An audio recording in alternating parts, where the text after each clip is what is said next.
यह डिक्टेशन आपको achievers classes की तरफ से दी जा रही है। आपकी डिक्टेशन अगले 3 सेकंड में शुरू होगी। 3, 2, 1 स्टार्ट। लंबे इंतज़ार के बाद आखिर देश की सबसे बड़ी अदालत ने करीब 6 साल पहले केंद्र सरकार की ओर से लागू की गई नोटबंदी पर फैसला सुनाकर केंद्र को राहत दे दी है। सुप्रीम कोर्ट ने इस फैसले को इस आधार पर जायज़ ठहराया है कि सरकार ने रिजर्व बैंक से विचार विमर्श के बाद ही नोटबंदी लागू की थी। सुप्रीम कोर्ट की 5 न्यायाधीशों की संविधान पीठ ने यह भी कहा कि नोटबंदी के सरकारी फैसले पर सवाल नहीं उठाए जा सकते। नोटबंदी के फैसले को 4 न्यायाधीशों ने कानूनन सही ठहराया, लेकिन एक न्यायाधीश ने इसे गैर कानूनी बताते हुए इसे संसद में कानून बनाकर पारित करने की बात कही। पैरा। सुप्रीम कोर्ट के फैसले की समीक्षा अब राजनीतिक दल अपने अपने तरीके से करेंगे, लेकिन इस बात को नकार नहीं सकते कि आज़ादी के बाद नोटबंदी एक ऐसा मुद्दा रहा जिसने पूरे देश में हलचल पैदा कर दी थी।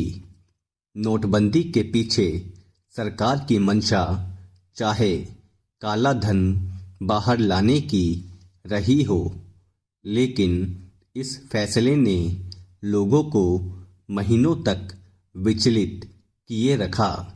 महीनों बैंकों के बाहर लंबी कतारें भी लगी और विपक्ष ने इस फैसले को मनमाना बताकर सरकार पर प्रहार भी खूब किए।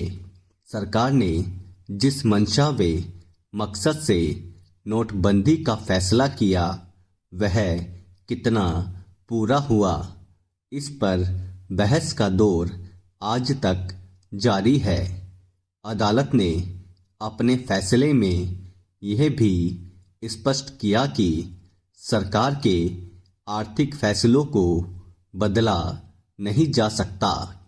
यह बात सही भी है कि लोकतंत्र में आखिर फैसला लेने का अधिकार सरकार के पास ही होता है, लेकिन जनता से सीधे जुड़े फैसले को कैसे लागू किया जाएगा, इसके भी पुख्ता प्रबंध होने ही चाहिए।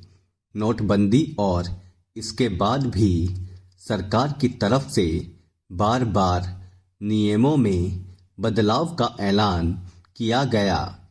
परिवारों के सामने कई तरह के संकट भी खड़े हुए। इसकी वजह यही थी कि नोटबंदी के सफल क्रियान्वयन की व्यवस्था के बारे में समुचित विचार नहीं हो पाया।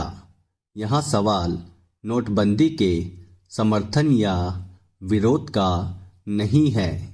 नोटबंदी का समर्थन करने वालों को भी परेशानी झेलनी पड़ी थी। पैरा।